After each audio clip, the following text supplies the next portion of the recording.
Bonsoir à toutes, bonsoir à tous. Merci d'être avec nous sur TV 78. Je vous souhaite une excellente année 2024, qu'elle soit heureuse et pleine de réussite. Je suis ravie de vous retrouver pour votre 7-8. Nous sommes le mardi 2 janvier. Voici le programme de ce soir.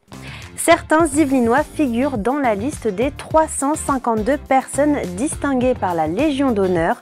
Dans le reste de l'actualité yvelinoise également, ces maires qui souhaitent leurs vœux en chantant ou avec leur avatar, mais aussi les communes qui ont gagné le plus d'habitants ont fait le point en début d'émission. Les gorilles, les lémuriens ou encore les panthères sont ravis de pouvoir profiter de nos sapins de Noël, source de curiosité pour jouer ou pour se nourrir. Les animaux du Zoo Safari de Thoiry s'en donnent à cœur joie. Cette année, de grandes enseignes ont décidé de donner leurs invendus au parc animalier, une initiative écologique et utile. Avez-vous déjà pris vos bonnes résolutions pour l'année 2024? Manger plus sainement, passer plus de temps avec ses proches ou encore faire plus de sport? Ces 3 résolutions arrivent en tête de liste, alors pour vous aider à les tenir, nous sommes allés demander à un coach sportif de nous donner 3 exercices pour se remettre en forme. Voilà pour le programme de ce soir, mais tout de suite, je vous propose de faire le point sur les informations à retenir aujourd'hui dans les Yvelines.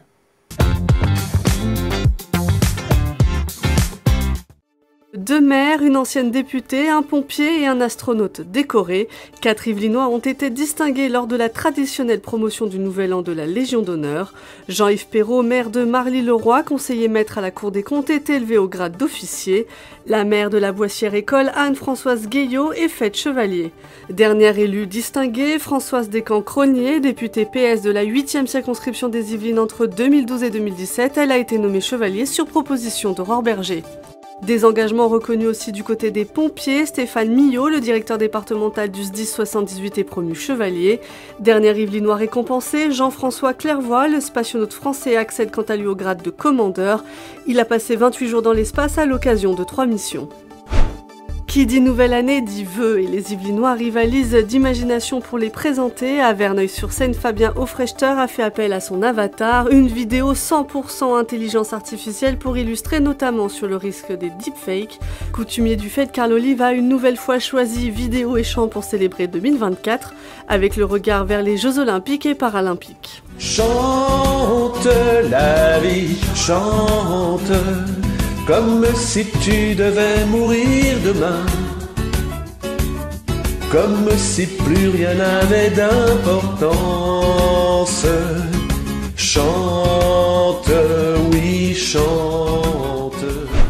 Toujours plus de nouveaux Yvelinois, le département reste le plus peuplé de la Grande Couronne. D'après les chiffres de l'INSEE, entre 2015 et 2021, l'augmentation est de plus 0,3%. Il y a donc désormais 1,45 million d'Yvelinois. La ville connaissant la plus grande croissance, c'est Saint-Cyr-l'École avec 2,4% d'augmentation démographique. Près de 250 cartes de démarrage dérobées, un employé de l'usine Renault à Flins-sur-Seine a été interpellé le 29 décembre au soir. Le site était sous surveillance depuis plusieurs semaines. Selon nos confrères de 7-8 Actu, l'employé devrait être jugé prochainement au cours d'une comparution sur reconnaissance préalable de culpabilité.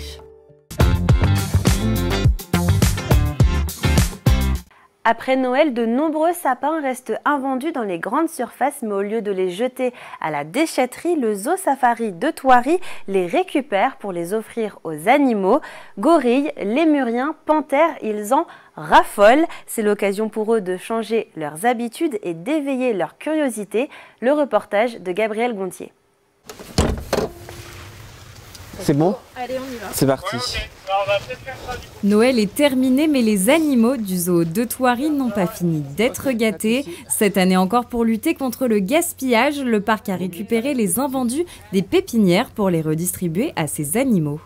J'ai préparé du coup, Manon, des morceaux de poivron comme ça, qu'on va mettre dans les branches. Voilà, c'est ça, en style décoration, et puis après ça sera tout bon.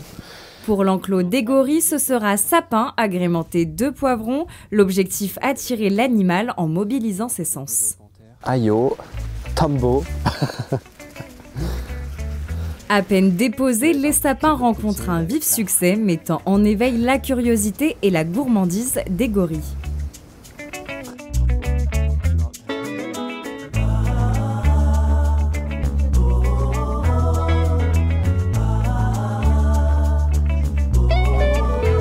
Et pour les carnivores aussi, les sapins représentent un intérêt.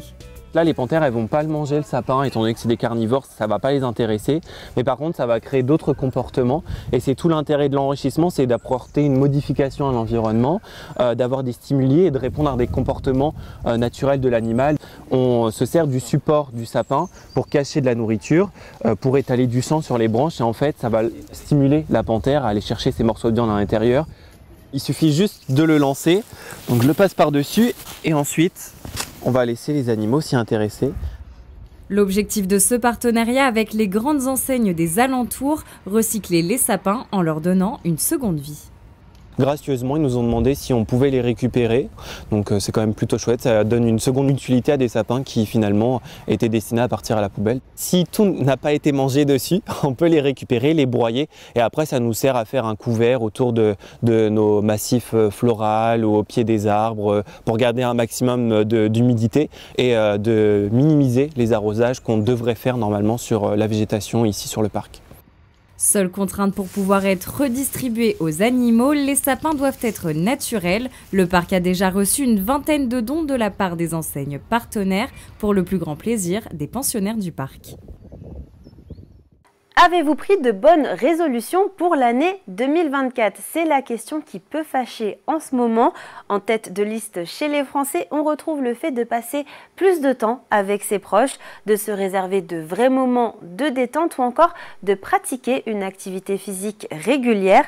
Alors pour bien démarrer la nouvelle année, Régine Ralèche et Maxence Delacroix sont allés voir un coach sportif pour vous expliquer 3 exercices. Regardez. Bonjour, je me présente, je m'appelle Florian Marilus et je suis coach sportif depuis 7 ans. Alors aujourd'hui, on sait qu'après les fêtes, on a tendance à faire quelques petits écarts. C'est pour cela que je vais vous présenter 3 exercices polyarticulaires. Donc ça veut dire qu'on recrute plusieurs articulations qui vont vous permettre justement de puiser dans les réserves et brûler un petit peu les graisses.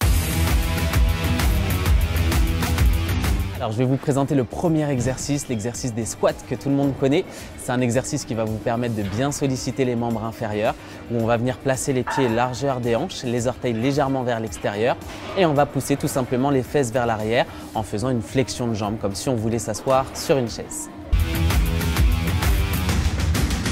Pour le deuxième exercice, je vais vous présenter cette fois-ci l'exercice des fentes, un exercice aussi incontournable qui vous permet toujours de travailler sur les membres inférieurs où là on va avoir un pied devant l'autre et l'objectif ça va être de fléchir sur la jambe arrière pour approcher le genou vers le sol. On fait toujours bien attention à garder le corps bien droit et de bien engager les abdominaux.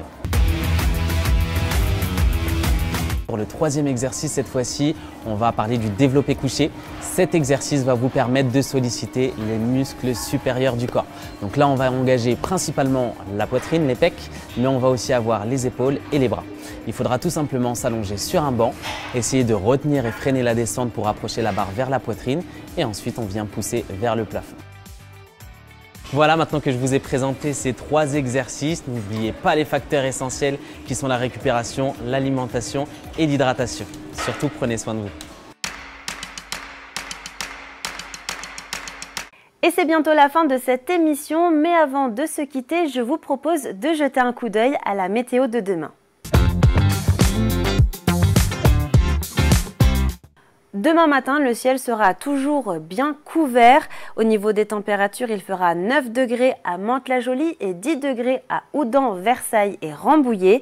Demain après-midi, Météo France annonce des orages sur l'ensemble du département. Soyez prudents. Côté température, il fera 11 degrés à Rambouillet et 12 degrés à Houdan, Mantes-la-Jolie et Versailles. Le vent sera toujours bien présent. Attendez-vous à des rafales d'environ 70 km/h. Et demain, nous fêterons la Sainte Geneviève. C'est la fin de cette émission. Merci pour votre fidélité. Je vous souhaite une belle soirée sur TV78. Prenez soin de vous.